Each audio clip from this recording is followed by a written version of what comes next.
जय श्री कृष्णा। राधे राधे। श्याम सखी चैनल में आपका स्वागत है। धार्मिक मान्यताओं के अनुसार हर व्यक्ति को अपने जीवन काल में धर्मराज की कहानी अवश्य सुननी चाहिए। कहते हैं कि इस कहानी को सुनने से बैकुंठ धाम के रास्ते खुल जाते हैं। इस कहानी को सुनने को प्रतिदिन सुननी अवश्य चाहिए। कार्तिक का प्रिय मास चल रहा है। आइए सर्वप्रथम जानते हैं कि धर्मराज की कहानी को सुनने के क्या नियम हैं। धर्मराज की कहानी सुनने का अनंत कोटि गुना फल है। इसको आप एक नियम के अनुसार कहानी को प्रतिदिन सुन सकते हैं या कथा कर सकते हैं। इसे आप या तो संक्रांत से संक्रांत तक का नियम ले सकते हैं, या आप ये कह सकते हैं कि मैं इस सोमवार से शुरू करूंगी और अगले सोमवार तक ये प्रतिदिन 7 दिन तक ये मैं कथा करूंगी। और जैसे कि कार्तिक मास चल रहा है तो आप ये भी नियम ले सकते हैं कि जो लास्ट के 5 दिन होते हैं कार्तिक मास के, तो उन 5 दिनों में मैं ये धर्मराज की कथा अवश्य सुनूंगी। अगर हम नित्य नियम के अनुसार इस कथा को सुनेंगे या करेंगे तभी हमें इसका संपूर्ण फल मिलेगा। और इसके बाद इसका उद्यापन भी करना चाहिए, जिससे हमें धर्मराज की कृपा प्राप्त हो सके। तो चलिए धर्मराज की पावन पवित्र कथा को आरंभ करते हैं। पौराणिक कथा के अनुसार एक गांव में एक बुढ़िया रहती थी। वे खूब व्रत पूजन करती थी। जब उसकी उम्र पूरी हो गई तो उसे एक दिन यमदूत उसे लेने आ गए और वे उनके साथ चल दी। रास्ते में चलते चलते एक गहरी नदी आई तो यमदूत ने उससे पूछा कि माई, तुमने कभी गोदान किया है या नहीं। बुढ़िया ने तुरंत पूरी श्रद्धा से गाय का ध्यान किया तो गाय उसके समक्ष आ गई। फिर बुढ़िया उस गाय की पूंछ पकड़कर नदी आसानी से पार कर गई। कुछ देर बाद उसके रास्ते में काले कुत्ते आ गए।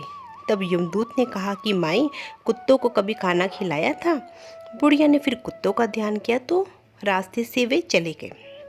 अर्थात बुढ़िया ने अपने जीवन काल में कुत्तों को भी खाना खिलाया था। बुढ़िया फिर आगे बढ़ने लगी।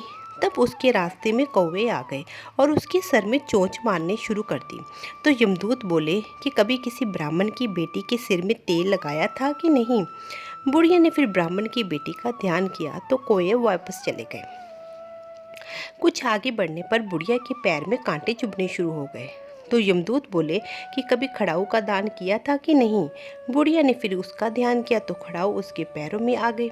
बुढ़िया फिर आगे बढ़ी तो फिर चित्रगुप्त जी ने यमराज से कहा कि आप यहाँ किसे लेकर आ गए हैं। तब यमराज जी बोले कि बुढ़िया ने दान पुण्य तो बहुत किए हैं, लेकिन अपने जीवन काल में धर्मराज जी के लिए कुछ भी नहीं किया, इसलिए आगे के द्वार इसके लिए बंद है। धर्मराज की सारी बातें सुनने के बाद बुढ़िया बोली कि आप मुझे सिर्फ 7 दिन के लिए धरती पर वापस भेज दें। मैं पूरी श्रद्धा से धर्मराज जी का व्रत और उद्यापन करके वापस आऊँगी। यमराज ने उन्हें धरती पर वापस भेज दिया। अब बुढ़िया अपने गांव पर वापस आ गई और गांव वालों ने उसे भूतनी समझकर अपने घर के दरवाजे बंद कर लिए। वे जब अपने घर गई तो उसके बहू और बेटे ने भी डर के मारे दरवाजे बंद कर दिए। बुढ़िया ने कहा कि मैं कोई भूतनी नहीं हूँ, मैं तो धर्मराज की आज्ञा से सिर्फ 7 दिन के लिए धरती पर वापस आई हूँ। इन 7 दिनों में मैं धर्मराज जी का व्रत और उद्यापन करूँगी, जिससे मेरे लिए परलोक के रास्ते खुल जाएंगे। बुढ़िया की बातें सुनकर बहू और बेटे उसके लिए पूजा की सामग्री ले आए, लेकिन जब बुढ़िया कहानी कहती तब कोई भी हुंकारा नहीं भरता, जिससे बुढ़िया बाद में अपने पड़ोसन को कहानी सुनाती है तो फिर वह हुंकारा भरती है। इस तरह से 7 दिन धर्मराज के विधि विधान से व्रत पूजा और उद्यापन करने के बाद धर्मराज जी बुढ़िया को लेने के लिए विमान भेजते हैं।